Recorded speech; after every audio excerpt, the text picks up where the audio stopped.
လက်ရှိဘဝကြီးပွားချမ်းသာဖို့လက်ငင်းအကျိုးပေးစေနိုင်တဲ့ကုသိုလ်ကမ္မတတ္တိတွေဟာဘယ်ကံလဲ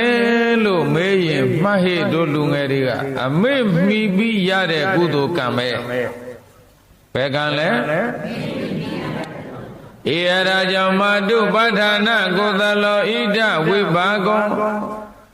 မာတုပဋ္ဌာနာကိုသလောအမေ့မှီရတဲ့ကုသိုလ်ကံသည်ဣဒဝိပါကောအနာဂတ်ဘဝမှာစောင့်ဒီဘဝမှာလည်းငင်းအကျိုးပေးပါ၏တဲ့အမေကိုမှီရတဲ့ကုသိုလ်ကံသည်အနာဂတ်မစောင့်မှုဒီဘဝလည်းငင်းအကျိုးပေးတယ်ပိစုပန်အကျိုးပေးဖို့နော်ဒီတော့အမေမှီရတဲ့ကုသိုလ်ကံဆိုတော့ဘုန်းကြီးတို့ပရိသတ်ရဲ့အရွယ်ရှိစွမ်းအားရှိရင်ဖျားတယ်မလားရကြောင်းဆောင်မလားဖြစ်တယ်ရာစွန်းတောင်စွန်းတောင်းစွန်းသိမ့်စွန်းပြီးတော့လှူအောင်မလားရသေးတယ်အမေမှီရတဲ့ကုသိုလ်ကတော့ပရိသတ်ရဲ့အမေကိုရှိမှရအမေသေးသွားရင်ဒီထက်အမေမရှိတဲ့လူတွေပါမယ်နော်ဘာဖြစ်လို့လဲဆိုတော့အမေကမသေးတတ်တဲ့ခန္ဓာရှိတဲ့အမေမဟုတ်ဘူးဘယ်ခန္ဓာလဲသေတတ်တဲ့ခန္ဓာရထားတဲ့အမေဆိုတော့သူလည်းသေးကိုသေးမှာအဲ့ဒီအမေသေးသွားခဲ့ရင်တဲ့အမေမိကုသိုလ်ရသေးလားဒီတန်ဖိုးလေးကိုတို့လူငယ်တွေနားလဲစေချင်တယ်အေးအမေကိုမိ၍ရတဲ့ကုသိုလ်သည်အမေကိုရှိမှရမယ်အမေမေတ္တာမျိုးဟာလည်းပဲဘသူပေးနိုင်တယ်အမေပဲပေးနိုင်တယ်ဒေါ်ကြီးဒေါ်လေးမိတွေအမလေးသာသမီလိုမွေးစားပါမယ်သာသမီတပွဲထားပါမယ်ဆိုတဲ့ပုဂ္ဂိုလ်တွေကမပေးနိုင်ဘူးတဲ့အမေမေတ္တာမျိုးဟာအမေတယောက်ပဲပေးနိုင်တယ်အေးအဲ့ဒီအမေတယောက်ပဲပေးနိုင်တဲ့မေတ္တာအမေသာပိုင်ခဲ့သည့်အတွက်ကြောင့်အမေမိရတဲ့ကုသိုလ်ဟာလည်းပဲအမေကိုရှိမှရမယ်မှန်နော်တို့တရားကုသိုလ်ပြုရမယ်ဌာနကအဖေမေတ္တာမျိုးဟာလည်းပဲအဖေပဲပေးနိုင်တယ်အဖေမိရမယ်ကုသိုလ်ကလည်းအဖေကိုရှိမှအဖေမရှိရင်တခြားကုသိုလ်တွေချိန်မြဲလုပ်ရတယ်နော်ဒီတော့ဘဝမှာနံပါတ်1ကျေးဇူးရှိတာကအမေနံပါတ်2ကအဖေနံပါတ်3ကဘယ်သူလဲလို့ဆိုတော့ဒီပါဠိတော်မှာအကိုအမတဲ့ပရိသတ်အကိုအမကဘယ်လိုကျေးဇူးရှိလဲဆိုတော့ဒီအမေကမွေးလာတဲ့ဒီအမအကိုတွေကကိုငယ်ငယ်ပက်လက်ကလေးမှာခြီပွဲယူရပိုက်ထွေးရေမိုးချိုးတဏ္ဍခါလဲအဝတ်စားလဲပြီးခရေခွာချီကျွေးမွေစောင့်ရှောက်တာဘာလို့လဲအမတွေအကိုတွေပဲမဟုတ်လားအဲ့ဒီအကိုတွေအမတွေနဲ့အတူအိမ်အတူဖက်အတူသွားအဲ့ဒီလိုနေလာခဲ့ကြတဲ့ပုဂ္ဂိုလ်တွေတဲ့ဒါကြောင့်အကိုအမတွေဟာဘဝမှာအမေဖေပြီးရင်ပရိသတ်ကြီးကျေးဇူးအရှိဆုံးတော့အဲ့ဒီအကိုအမကိုမှီပြီးတော့ကုသိုလ်ကိုလည်းပဲအကိုအမရှိတော့အရာမိယူရမယ်အခုတော့ဘယ်နဲ့ပြည့်နေကြသလဲလို့ဆိုတော့အကိုအမညီကိုမောင်နှမဆိုမတည့်တာများတယ်မတည့်လို့ရှိရင်ဘေးကလူမိုင်အားပြီးစကားလေးကပြောသေးတယ်ဒီမောင်နှမတဲ့ကိုမတည့်ဘူးဘယ်နဲ့လဲအထက်အောက်လားဟုတ်တယ်အမလေးထက်အောက်ဆိုတည့်ခဲ့တယ်နော်အထက်အောက်ဆိုပရိသတ်ကြီးပူတဲ့ရမှာဒီလိုမဟုတ်လားဒီရတဲ့ရှိသေးတယ်မိဘမရှိတဲ့နောက်ကြတော့မိဘကဒီသားသမီးတွေဖို့ရှာစုဆောင်သားတွေသမီးတွေမြေတွေကုသိုလ်ရအောင်ဖရာတဲ့ကြောင်းဆောင်လုပ်ခဲ့ထားခဲ့တဲ့ပစ္စည်းတွေမိဘမရှိတဲ့နောက်ခွဲခြားစိတ်ပြားပြီးသူပိုင်တယ်ငါပိုင်တယ်သူများတယ်ငါနဲတယ်အဲ့ဒီလိုနဲ့ညီကိုမောင်နှမတွေပစ္စည်းအကြောင်းပြုပြီးစိတ်ဝမ်းကွက်ပြီးစကားများရံဖြစ်တရားဖြစ်ပြီးမခေါ်ကြတာတွေမရှိဘူးလားလက်ရွေးကောပြောစမ်းပါရှိမှာပါပဲနော်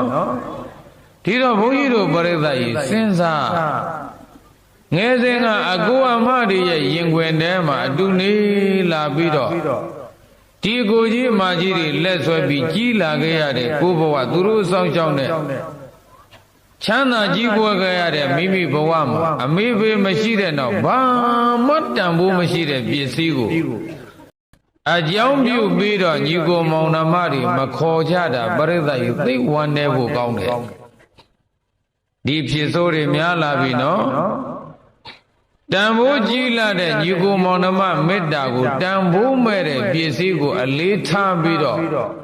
မခေါ်ကြဘူးဆိုတဲ့လူတွေဟာပရိသတ်ကြီးဘဝမှာကတိညူဆိုတဲ့သူကျေးဇူးသိခြင်းသူတော်ကောင်းလက္ခဏာတစ်ချက်ပြတ်သွားပြီကတ္တဝေရီခေါ်တဲ့သူကျေးဇူးဆခြင်းဆိုတဲ့သူတော်ကောင်းလက္ခဏာတစ်ချက်လည်းပြတ်သွားပြီအဲ့ဒီသူတော်ကောင်းလက္ခဏာနှစ်ချက်ပြတ်တာကိုကြည့်ပြီးတော့ဒီပုဂ္ဂိုလ်ကြောင်းဆောက်လဲပရိသတ်ကြီးကြောင်းတကာသာဖြစ်မဲ့သူတော်ကောင်းဖယားတယ်လေဖယားတကာသာဖြစ်မဲ့သူတော်ကောင်းဘာဖြစ်လို့လဲသူတော်ကောင်းလက္ခဏာပြက်လို့တဲ့သူကျေးဇူးသိခြင်းသူကျေးဇူးဆက်ခြင်းဆိုတဲ့သူတော်ကောင်းလက္ခဏာပြက်လို့အဲ့ဒီလိုပုဂ္ဂိုလ်မျိုးကိုဖယားတကာကြောင်းတကာဖြစ်တော်လဲမပေါင်းနဲ့တဲ့မဟေနော်အခုတော့အဲ့ဒီလိုလူမျိုးသာပေါင်းတာပဲမဟုတ်လားအေးအဲ့ဒါကြောင့်တန်ဖိုးမရှိတဲ့ပစ္စည်းကိုအကြောင်းပြု၍တန်ဖိုးကြီးလာတဲ့ညီကိုမောင်နှမမေတ္တာဆေးတွေမပြတ်ပြဲပါစေနဲ့ဒီရတဲ့ရှိသေးတယ်တခါတခါကျောင်းသားတွေလူငယ်တွေပေါ့လေသူတို့ကတော့သိတာမဟုတ်ဘူးခလေးတွေကိုဆရာတော်ဘုရားတပည့်တော်တို့ကျောင်းမှာတန်ခါကိုလှူခြင်းလို့လူပြာဘာကိစ္စမွေးနေ့အလူပါဖေရဘယ်လောက်လူမှလဲ3-4သောင်းကုန်လောက်လူမဲ့ဖေရတန်ခါလူကောင်းတာပေါ့အဲ့ဒီလိုပြောဆိုပြီးတော့ကဲမောင်ကျောင်းသားကြီးငါမေးအောင်မယ်တန်ခါလူတာကတော့ဟုတ်ပြီမင်းအသက်ပေးပြီးတော့မွေးလာခဲ့တဲ့အမေကိုကကြော့ပြီးပြီလားလို့မေးလိုက်တော့မကြော့ရသေးဘူးတဲ့ပရိသတ်ကြီးကြောလာပုံတော့တို့လူငယ်တွေမှတ်ပါလုတ်ပုံလေးတွေတကယ်တော့အသက်ပေးပြီးတော့မွေးလိုက်တဲ့အမေကိုအရင်ဆုံးကြောရမှာနော်ပြီးတော့မှကိုစွမ်းတဲ့တန်ခါလှူမဲ့ဘာကြီးဘာတွေလှူမဲ့ဒီပိုင်းနေသွားပေါ့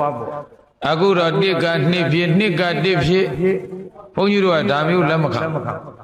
ဒါကြောင့်ကြောင်းလာတဲ့လူငယ်တွေကိုပြောပါအေးမင်း3-4သောင်းကိုလှူမယ်ဆိုတော့အဲ့ဒီ3-4သောင်းကိုအမေကိုအားရပါရစိတ်ကြိုက်ပူဇော်လိုက်အောင်မွေးတဲ့နေ့ကိုအမေကိုကြောလိုက်ငါကိုအသက်ပေးခဲ့တဲ့အမေအသက်ပေးတဲ့နေ့ပဲဆိုပြီးတော့အမေခြေပမှုပေါ်မျက်နှာဥချပြီးတော့စိတ်ကြိုက်ပူဇော်လိုက်အောင်ကျမ်းနာမှသံဃာလားလူလဲတကြကြံလဲတကြလူ30ကြံလဲ30လူမကြံလဲပြီးတော့ပေါ့အဲ့ဒီလိုဘုန်းကြီးကသင်ပေးလိုက်တော့ तू ကဘာပြန်ပြောမှတပည့်တော်နဲ့အမေနဲ့မခေါ်တာကြာပြီတဲ့။ကင်ကောင်းသေးလား။ဒီတော့ဘုန်းကြီးကစဉ်းစားတယ်အမေစကားမှနားမထောင်အမေမှမချစ်တတ်တဲ့လူငါတို့စကားလည်းနားထောင်မှမဟုတ်ဘူးဆိုပြီးလှဲ့ကိုမကြည့်တော့ဘုန်းကြီးတို့ပရိသတ်ကြီးအမေမှမချစ်တတ်တဲ့လူမျိုးလဲ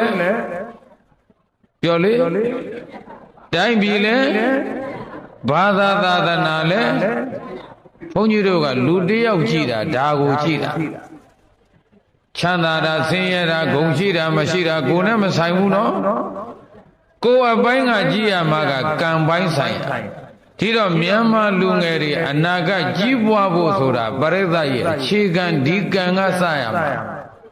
အခုသူတို့ပြောနေတာကဖရာတဲဖို့ကြောင်းဆောက်ဖို့ငွေကုန်ကြေးကြများစွာကံလှူဖို့တန်းဖို့ဒါပဲလုပ်ကြ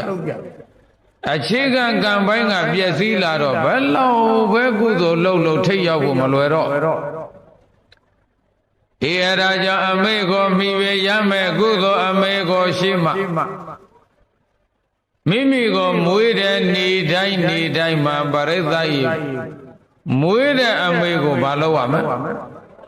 ပူဇော်ရမယ်တဲ့ကြောရမယ်နော်ဖရာသွားပြီးတော့ပန်းတင်ဖရာသွားပြီးတော့ကြောတဲ့အရင်ကြောရမှာဘာလို့လဲဖရာကကိုမွေးတာမှမဟုတ်ပဲနော်အသက်ပေးပြီးတော့မွေးခဲ့တဲ့အမေတဲ့အဲ့ဒီအမေကိုပရိသတ်ရဲ့အရင်ဆုံးကြောရမယ်အမေပြီးတော့အမေအဖေပြီးတော့အကိုအမတွေကိုကြောရမယ်ပူဇော်ရမယ်ဟောဘာကြီးဘာတွေတော်ကြီးတော်လေးကစောင့်ရှောက်ရင်လည်းပဲအဲ့ဒီဘာကြီးဘာတွေတော်ကြီးတော်လေးကျေးဇူးရှိတဲ့သူတွေကိုပရိသတ်ကြီးပူဇော်ရမယ်နော်ဒီတော့ဘုန်းကြီးပြောချင်တာကကျေးဇူးမဆန့်နိုင်သည်ထားအောင်ကျေးဇူးရှိတဲ့ပုဂ္ဂိုလ်တွေကိုကိုယ်အားဖြင့်၎င်းနှုတ်အားဖြင့်၎င်းမစော်ကားမိဖို့တော့အထူးဂရုစိုက်ပါဘာဖြစ်ဖို့မစော်ကားမိဖို့ဂရုစိုက်နော်တစ်ချက်စော်ကားလိုက်တာနဲ့ပရိသတ်ကြီးတက်သက်သွားမယ်ဘာဖြစ်လို့လဲကိုယ်ပေါ်ထားတဲ့မေတ္တာကစင်ကြယ်တယ်သူမေတ္တာကစင်ကြယ်လေကိုယ်ဝပြမလေကိုယ်ဘဝဆုံးရှုံးလေပဲတဲ့မြန်မာတွေဆင်းရဲလို့မကြိုက်ဘူးနော်မြန်မာဆင်းရဲကိုယ်လည်းဆင်းရဲပြီပေါ့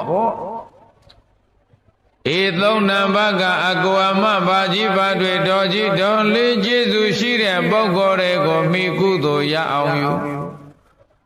လေးနံပါတ်ကဘာလဲလို့ဆိုတော့စေတီစေတီဆိုတဲ့နေရာမှာဖရာတဆောင်ကြောင်းကဇယံတဲ့အကုန်လုံးယူလိုက်ဘယ်စေတီပဲရုပ်ပွားပဲဖရာပဲကြောင်းပဲဇယတိလဲလို့မေးတော့အမေတို့အဖေတို့တဲသွားတဲ့ဖရာရှိရင်အဲ့ဒီဖရာကြောင်းကံဇယနော်ဘိုးတို့ဘွားတို့တဲခဲ့တဲ့ဖရာတဆောင်ကြောင်းကံနေရှိရင်အဲ့ဒီဖရာတဆောင်ကြောင်းကံနေအရောက်သွားပြီးတော့ပရိသတ်ကြီးပူဇော်ရမယ်အယုတ်ဆုံးပါလောက်ရမလဲလို့ဆိုတော့တပြည့်လဲပါအမိုက်ကျုံးပါတန်ရှင်းရေးလုပ်ပါအဲ့ဒီလိုတပြည့်လဲအမိုက်ကျုံးတန်ရှင်းရေးလုပ်တော့ပိုက်ဆံကုန်သလားလူပင်မသလားလုံကြသလားပြောလေရောမချနဲ့လေမွေးနေတိုင်းမွေးနေတိုင်းမွေးတဲ့အမေကိုခြေပံမိုးပေါ်မှာမျက်နှာအပ်ပြီးဥသုံးချိန်ချကြော့သလားလို့မေးတော့ပိုက်ဆံကုန်သလားလူပင်မသလားလုံကြသလားကောင်းတယ်ဟုတ်လားလုံတဲ့အလုပ်တွေပရိသတ်အမွဲသူတို့ကအမေခြေပံမိုးပေါ်မျက်နှာလေးအဥချရင်ရှက်သလိုလိုခြောက်သလိုကိုအမေကိုရှိခိုးတာအာရပါရခြိုက်စမ်းပါလက်နှစ်ခုကိုခြေပံမှုဘေးချပြီးတော့ခြေနှစ်ခုကြနှာခေါင်းကျွန်းနစ်သွားအောင်ကိုခြိုက်စမ်းပါအဲ့ဒီအခါကျတော့ပရိသတ်ကြီးအမေရဲ့ရင်ထဲမှာမေတ္တာဓာတ်တွေဟာမျက်ရည်ပေါက်ကြသည်ထိနော်ဒါကြောင့်မွေးနေ့များလုပ်ရင်ဘုန်းကြီးတို့ကိုပြင့်ရင်ဘုန်းကြီးတို့ကအဲ့ဒီတိုင်းခိုင်းတာခိုင်းလိုက်ပြီဆိုရင်အကြော့ခံအမေရောကြော့ရဲ့တဲ့သာသမီတွေရောမျက်ရည်ကိုစိုးလာတာပရိသတ်ကြီးအဲ့ဒါသောကမျက်ရည်မဟုတ်ဘူးဗာမျက်ရည်လဲပီတိဘာလဲအဲ့ဒီလောကကုသိုလ်ကံကိုအာရပါရရှိဘူးတဲ့အခုတခါဇေတီဆိုတဲ့နေရာမှာအမေတို့အဖေတို့လူခဲ့တဲ့ဘုရားတဆောင်ကြောင်းကံနေအရောက်သွားတဲ့အနည်းဆုံးတစ်ပြည့်လှဲအမိုက်ကျုံတန်ရှင်းရလောက်ပါလူလည်းမပွင့်မောင်းပိုက်ဆံလည်းမကုန်အမေလူတဲ့ဘုရားသွားတော့အမေချစ်တဲ့သားကအမေရှိစဉ်တုန်းကအမေကတပြည့်စီလေးကိုင်းပြီးတော့ဘုရားသွားတပြည့်လှဲတော့အမေချစ်တဲ့သားကအမေနဲ့ပေပါသွားလို့ရှိရင်အမေတပြည့်လှဲရဲ့သားကအမိုက်ကျုံမယ်အဖေတဲတဲ့ဖယားတဲ့အဖေကတပြည့်စီသွားလဲရင်အဖေချစ်တဲ့သမီးကအဖေနဲ့ပါသွားခဲ့ရင်အဖေတပြည့်လှဲရင်သမီးကအမိုက်ကျုံပြီးတော့ပြစ်မယ်ဒီလိုမဟုတ်လားဆောက်ခဲ့တဲ့ကြောင်းသွားရင်အဖေတပြည့်စီလဲသမီးကအမိုက်ကျုံဒီလိုကို အမေတို့အဖေတို့တည်ခဲ့တဲ့ကျောင်းရောက်ပြီလို့ဆိုတော့ဟောဒီကျောင်းကငါမေမေတည်သွားတဲ့ကျောင်းပဲလို့ကျောင်းမြင်လိုက်တာနဲ့တပြိုင်နက်ပရိသတ်ရေဘသူကိုသတိရမယ်ဟောဒီကျောင်းဟာငါဖေဖေတည်သွားတဲ့ကျောင်းပွဲလို့ကျောင်းပေါ်ရောက်လိုက်သည်နဲ့တပြိုင်နက်ဘသူသတိရမယ်အမေတို့အဖေတို့တည်ခဲ့တဲ့ကျောင်းရောက်သည်နဲ့တပြိုင်နက်အမေဖေသတိရဟောအမေဖေဂုဏ်နေကျေးဇူးတွေအဆုံးအမတွေမပေါ်ဘူးလားအေးတပြက်လဲအမိုက်ကျုံပြပြီးတော့အမေတို့အဖေတို့ကိုအမျှဝေးတဲ့ပရိသတ်ကြီးကျောင်းဆောင်တတ်ဒီကဟဲသူသည်သူကျေးဇူးကိုသိပါလားသူကျေးဇူးကိုဆပ်ပါလားဆိုပြီးတော့ဒေဝတာအတ္တမနာဟောဒီဒေဝတာလူပြေကိုစောင့်ကြနေကြတဲ့သမ္မာဒေဝနာကောင်းနာမြတ်တို့သည်အတ္တမနာချစ်ကြည်ညိုဝမ်းမြောက်ကအတ္တမနာဟောဒီချစ်ကြည်ညိုဝမ်းမြောက်ကစောင့်ရှောက်ကြပါပေဣတိဣသောဘဂဝါဖယားမြတ်စွာသည်အဝါဇံကောင်းစွာမသွေမိန်တော်မူလိုက်ပါပေသတည်း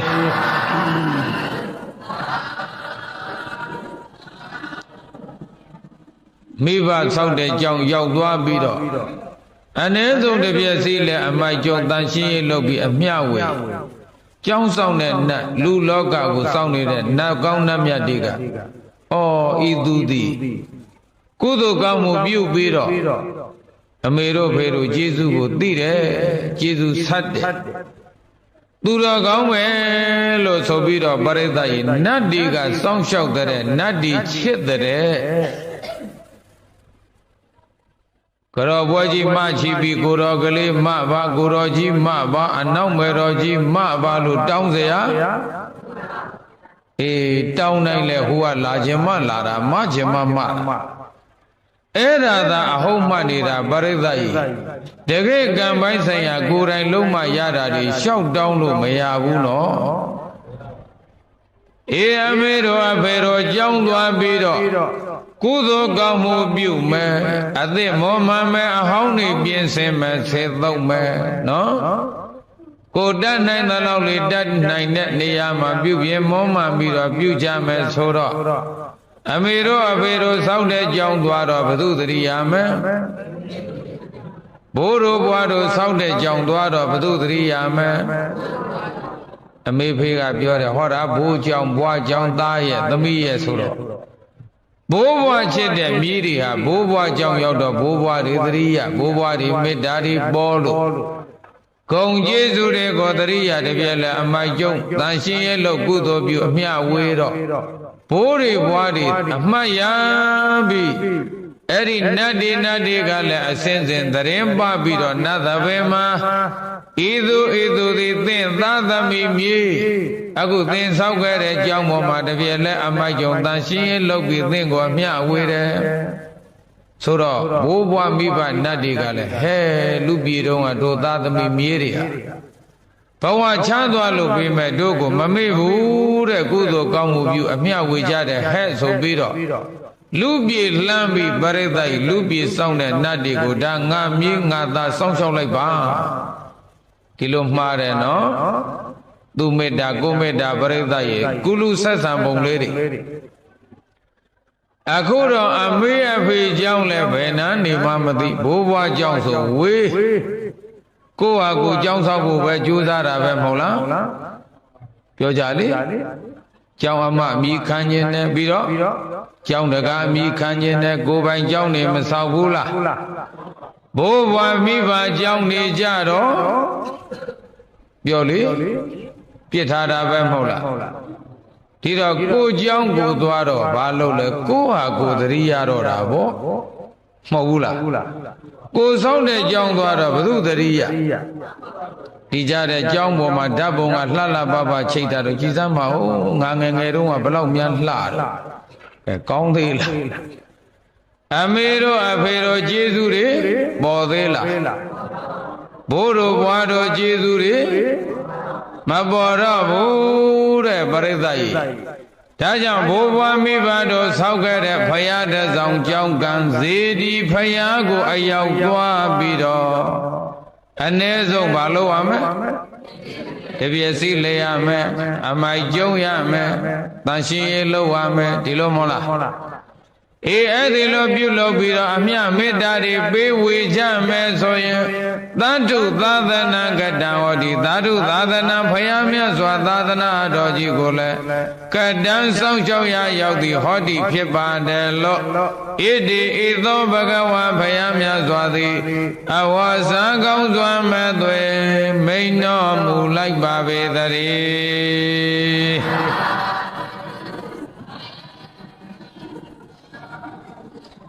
သာသနာပြုတဲ့သာသနာစောင့်ရှောက်တဲ့ဆိုတာအဲ့ဒါပဲပရိသတ်လှူနိုင်တန်းနိုင်မှသာသနာပြုတာမဟုတ်ဘူးဘုရားတည်မှသာသနာပြုတာမဟုတ်ဘူးနော်ကျောင်းတကကျောင်းအမှအမိခံနိုင်မှသာသနာပြုတာမဟုတ်ဘူးဘိုးဘွားမိဘတို့ထားခဲ့တဲ့သာသနာအမွေ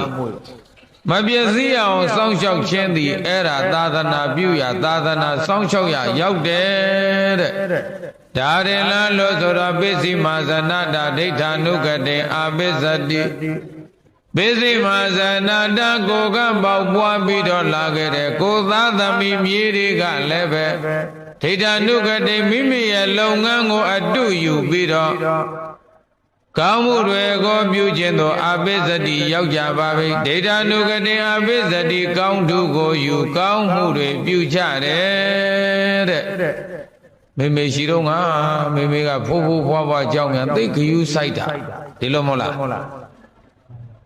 ငယ်ငယ်တော့ကဘိုးဘွားဘွားတို့ကြောင်းပေါ်မှာသွားရဆော့ကြကစားကြပြောရဒီကြောင်းဟာဖြင့်တို့ဘိုးဘွားကြောင့်တို့အမေဖေရှိတော့ကဒီကြောင်းကိုအင်မတန်ခယူဆိုင်တယ်ဆိုတော့ဟောလူငယ်တွေကလည်းအမေအတုယူအဖေအတုယူပြီးတော့ဘိုးဘွားကြောင်းမှာဆက်လက်ကောင်းမှုတွေမပြုဘူးလားအေးကိုယ်တိုင်ကဥဆောင်လုပ်နေတော့ပရိသတ်ရေလူငယ်တွေကိုကောင်းမွေပေးရမရောက်ဘူးလားအနာဂတ်လူငယ်တွေကိုကောင်းမွေပေးရလဲရောက်တယ်တဲ့အဲ့ဒါကြောင့်ဇေတိဖယားဆိုတာဘယ်ဇေတိဖယားလဲလို့မေးရင်မိဘဘိုးဘွားတို့လှူခဲ့တဲ့စေတီဖယားရုပ်ပွားဖယားတဆောင်ကြောင်းကန်စေရအကုန်လုံးနော်အဲ့ဓာတွေကိုတတ်စွမ်းသမျှပြုပြင်ထိမ့်သိမ့်မှာတဲ့ပြီးရင်ဘိုးဘွားမိဘတွေအမြတ်မေတ္တာဝေးပါဒီလိုလာတယ်နော်ကြံတဲ့အပိုက်တွေကတော့သိမထိုးတော့အေးအဲ့ဒါကြောင့်မလို့ကုသိုလ်ပြုတဲ့နေရာမှာလည်းပဲကုသိုလ်ကိုမှီတဲ့ပရိသတ်ရဲ့အတိတွေနောက်မကျစေနဲ့နော်အမေကိုမှီရတဲ့ကုသိုလ်ဘသူရှိမှအေးအမေရှိနေတော့မှအမေမှီပြီးတော့ကုသိုလ်အတိတွေရှိပါစေအမေသိတော့မှအမေမှီကုသိုလ်လိုခြင်းလို့အဲ့ဒါကြောင့်အမေမှီကုသိုလ်အတိတွေနောက်မကျပါစေနဲ့ဟုတ်ပြီလားအဖေမိကုသိုလ်အတိတွေနောက်မကြကြပါစေနဲ့အကူအမဘာကြီးပါတွေတော်ကြီးတော်လေးတွေကိုမိကုသိုလ်အတိတွေနောက်မကြစေနဲ့တဲ့ဘုရားတဆောင်ကြောင်းကမိဘဘိုးဘွားတို့လူခဲ့တဲ့ဘိုးဘွားမိဘတို့တည်ခဲ့တဲ့ဘုရားတွေတဆောင်တွေဒီထဲမရှိဘူးလားအေးကုသိုလ်ပြုပြီးတနှစ်တက်ကဟောဒီဘုရားကိုလှူခဲ့ပူဇော်ခဲ့တဲ့ဘိုးဘွားတို့ဘိုးလှူခဲ့လို့တို့ပူဇော်ရပြီဘိုးသတိမရဘူးလားဘွားကောသတိမရဘူးလားကုသိုလ်ပြုပြီးတော့ဘိုးဘွားမိဘတွေဘာလို့အမြမေတ္တာပေးဝေတဲ့သမ္မာဒေဝနတ်ကောင်းနတ်မြတ်လူပြည်ကိုစောင့်ရတဲ့နတ်တွေကသူကျေးဇူးကိုသိတဲ့သူကျေးဇူးကိုဆတ်တဲ့ဆိုပြီးတော့ဒေဝတာအတ္တမနာဟွန်တိချစ်ချင်းညောစောင့်ရောက်ကြပါပဲဤလောဣတိဤသောဘဂဝါဘုရားမြတ်စွာသည်အဝါဇံကောင်းစွာမသွေမိန်တော်မူလိုက်ပါပေသတည်း